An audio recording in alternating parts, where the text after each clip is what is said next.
Bank Indonesia mengumumkan posisi cadangan devisa kemarin per akhir Juli 2024, jadi posisi beberapa hari sebelumnya, di mana cadangan devisa itu tercatat meningkat cukup signifikan, meningkat sekitar 5,2 miliar dolar dari posisi 140,2 miliar menjadi 145,4 miliar.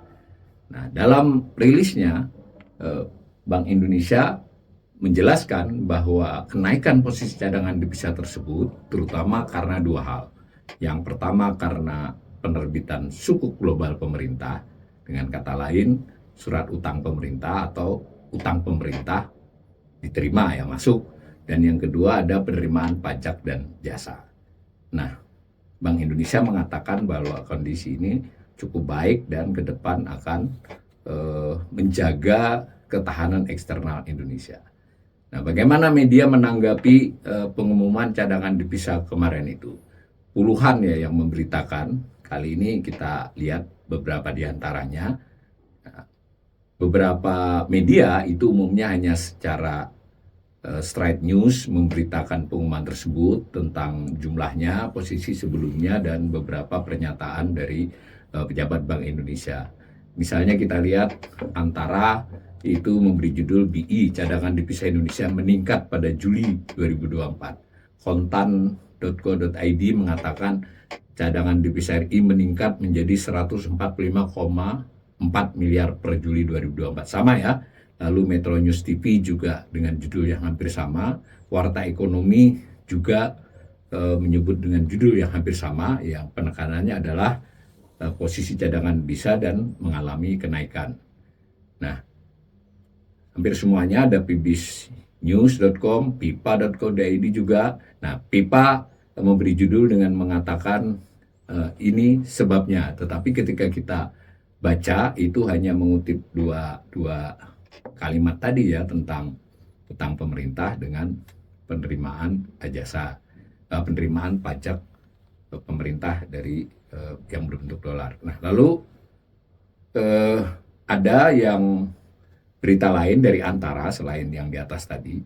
Dia memberi judul rupiah menguat didukung peningkatan cadangan devisa RI. Jadi dalam berita ini Antara menghubungkan antara penguatan rupiah pada hari kemarin dengan pengumuman cadangan devisa tersebut. Nah, begitu juga dengan beberapa media lain juga menyoroti soal rupiah yang menguat yang dihubungkan dengan cadangan devisa. Jadi logikanya kurang lebih dari media-media ini, jika cadangan devisa itu meningkat, itu terutama terkait dengan dolar, itu maka Bank Indonesia memiliki kemampuan untuk melakukan intervensi yang lebih besar ya. Sekalipun dengan pengumuman itu bukan berarti ada intervensi, tetapi secara psikologis sudah dianggap mempengaruhi pasar sehingga rupiah menguat. Cuma untuk hal ini sebetulnya beberapa media yang lebih panjang lebar menjelaskan, atau kalau kita lihat di beberapa komentar ekonom di tayangan televisi, itu sebetulnya tidak hanya faktor cadangan devisa, tapi ada faktor sentimen positif dalam beberapa kondisi perekonomian untuk hari-hari kemarin. Seperti itu. Nah, tapi hampir sama nih kalau kita Kompas pun menulis tentang cadangan devisa rupiah menguat, bisnis.com memberi highlight ada kabar baik tentang kenaikan tersebut. Lalu CNBC yang sedikit kalimatnya menurut saya lebih mengundang untuk membaca. Judulnya CNBC itu salah satu beritanya, pemerintah tambah utang, cadangan devisa naik 5,2 miliar menjadi ya 145,4 miliar. Nah, dalam berita yang lain yang baru diturunkan hari ini, Kontan menyoroti sisi lain di mana amunisi melimpah untuk menjaga rupiah. Nah, ini kan sama dengan logika standarnya adalah akibat cadangan devisa yang makin besar tersebut, maka Bank Indonesia memiliki amunisi, istilahnya kontan, tapi sederhananya adalah memiliki cukup cadangan devisa untuk melakukan intervensi sewaktu-waktu jika diperlukan. Nah, malah kontan ini tentunya sangat positif ya. Ada berita lain yang selain peningkatan bulan ini, dia juga melihat ada kemungkinan cadangan devisa ini bisa melonjak, mengingat ada apa? Ada sentimen, ada isu, ada perakiraan bahwa The Fed akan memangkas suku bunga di semester kedua ini ya, bisa sampai 2 kali atau 3 kali, 2 kali kebanyakan berpendapat, yang dianggap penurunnya masing-masing 25 basis point sehingga turun 50 basis point. Itu dianggap akan oleh kontan mendorong peningkatan cadangan devisa nantinya di sisa waktu tahun 2024 ini. Nah, lalu kita melihat juga ada beberapa media yang mengulas lagi, masih Kompas masih menekankan bahwa penarikan itu karena peningkatan itu karena pemerintah tarik utang.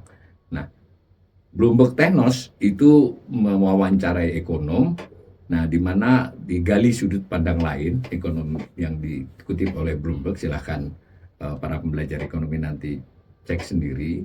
Itu mengungkap maksudnya ya, mengungkap persoalan adanya twin deficit yang dia tetap menganggap ini faktor yang akan membuat cadangan devisa bisa anjlok. Jadi tadi media lain banyak mengungkap bahwa ini berita positif, lalu kemungkinan masih akan meningkat. Dua media mengungkap akan meningkat sampai akhir tahun. Tapi si Bloomberg ini mewawancarai seorang ekonom yang menyebut membenarkan itu, tetapi juga memberi sinyal risiko karena sudah terjadi twin deficit. Apa itu twin deficit? Ya, satu defisit transaksi berjalan. Transaksi berjalan itu adalah ekspor impor barang dan jasa secara keseluruhan. Sedikit berbeda dengan neraca perdagangan BPS yang hanya mencatat neraca perdagangan barang. Kalau transaksi berjalan itu barang dan keseluruhan jasa, dan itu masih defisit. Transaksi barang surplus. Nah, twin deficit ini kan jika kita sederhanakan akan mengurangi devisa, karena defisit berarti kita banyak membayar. Nah, di sisi lain defisit satunya adalah defisit fiskal, defisit APBN yang sudah berlangsung lama. Nah, dua-duanya bisa meningkatkan pengurangan cadangan devisa. Jadi mengurangi, maksudnya meningkatkan kebutuhan devisa. Mengapa? Karena sebagian defisit dari fiskal itu terkait dengan kebutuhan akan belanja yang menggunakan valuta asing. Nah, kurang lebih begitu.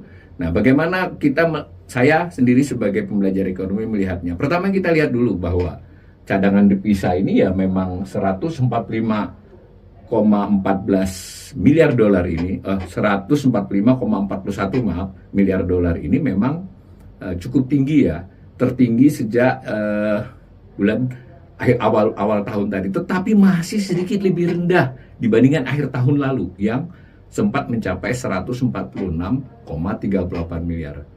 Nah, bagaimana dengan akhir tahun nanti? Nah, sebagian berpendapat dan terutama pemerintah dan Bank Indonesia sendiri itu meyakini kita akan tembus 150 bahkan lebih.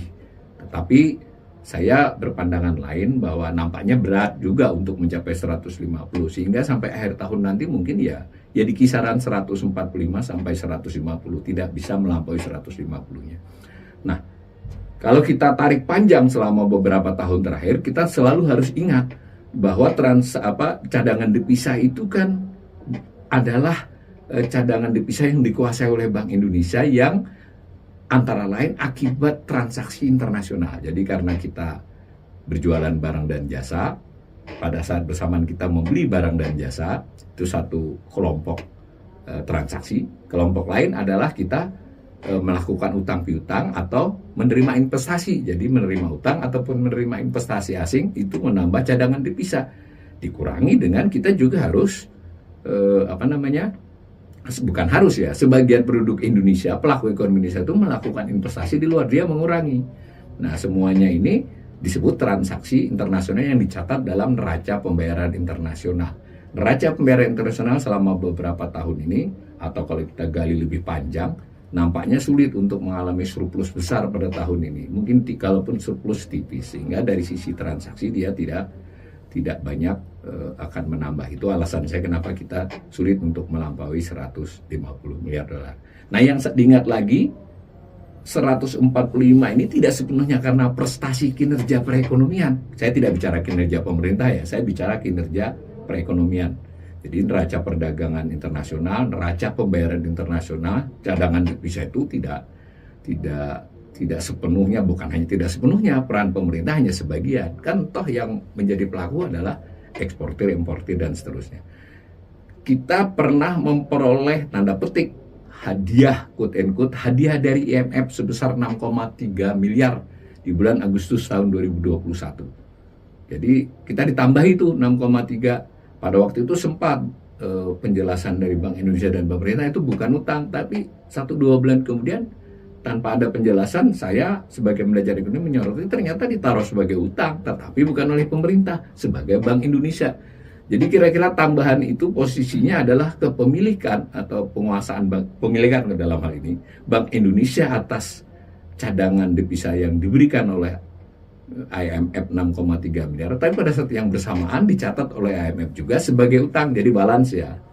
Nah dengan demikian kita harus mengurangkan 6,3 ini kalau kita mau mengerti bahwa apakah kinerja perekonomian kita menyebabkan cadangan devisa terus bertambah. 145 dikurangi 6,3 ya sebetulnya bukanlah kinerja yang sangat baik ya.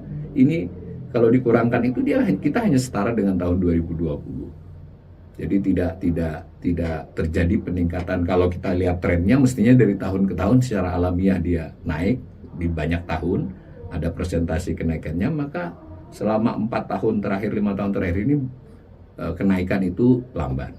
Itu satu hal. Kedua hal yang ingin saya beri catatan dari berita-berita tadi adalah memang betul cadangan devisa itu menambah kemampuan, tambahan cadangan menambah kemampuan Bank Indonesia untuk intervensi. Tapi kita juga harus paham, Bank Indonesia ini menguasai, tapi tidak sepenuhnya memiliki cadangan devisa tersebut. Menguasai artinya karena di bawah naungan otoritas moneter ya, seperti juga bank memiliki banyak duit, sebagian duitnya sebetulnya kan milik penabung atau memiliki para deposan. Nah, Bank Indonesia memang lebih kuat daripada bank posisinya dalam cadangan devisa. Cuma secara instrumen, Bank Indonesia itu cadangan devisa antara lain bentuknya adalah emas moneter ya. Nah, ini saya perlihatkan. Ini salah satu dokumen dari Bank Indonesia yang terkini. Nah, ada emas moneter, ada special drawing rights. Special drawing itu yang punyanya IMF, bukan punya ya, mata uang IMF. Lalu ada reserve position. Nah ini juga berbentuk mata uang SDR, tetapi dengan mudah itu terkonversi ke dolar. Nah lalu ada currency dan deposit, jadi mata uang dan deposit. Nah itu yang paling gampang. Jadi secara operasional memang hanya itu yang relatif dipakai untuk intervensi. Ada surat berharga pasar uang jangka pendek dan beberapa tagihan lainnya. Nah kalau dilihat di gambar seperti ini dari tahun ke tahun, betul sekali bahwa memang pada saat ini, pada bulan Juli ini kenaikan yang besar memang pada currency dan deposit. Jadi memang file untuk melakukan intervensi karena tadi bentuknya hasil dari utang pemerintah. Nah, cuma kita tetap harus waspada ya bahwa jumlah ini menurut Bank Indonesia memang di atas standar internasional kecukupan untuk impor maupun untuk membayar utang. Tetapi kita tidak tahu dalam satu semester ke depan melihat kondisi global terkait geopolitik, terkait perekonomian Amerika yang masih labil, sebentar membaik, sebentar memburuk, kondisi yang quote and quote sudah ada isu perang dunia ketiga semacam itu. Saya kira cadangan devisa kita ini tidak buruk tapi belum bisa dikatakan cukup baik.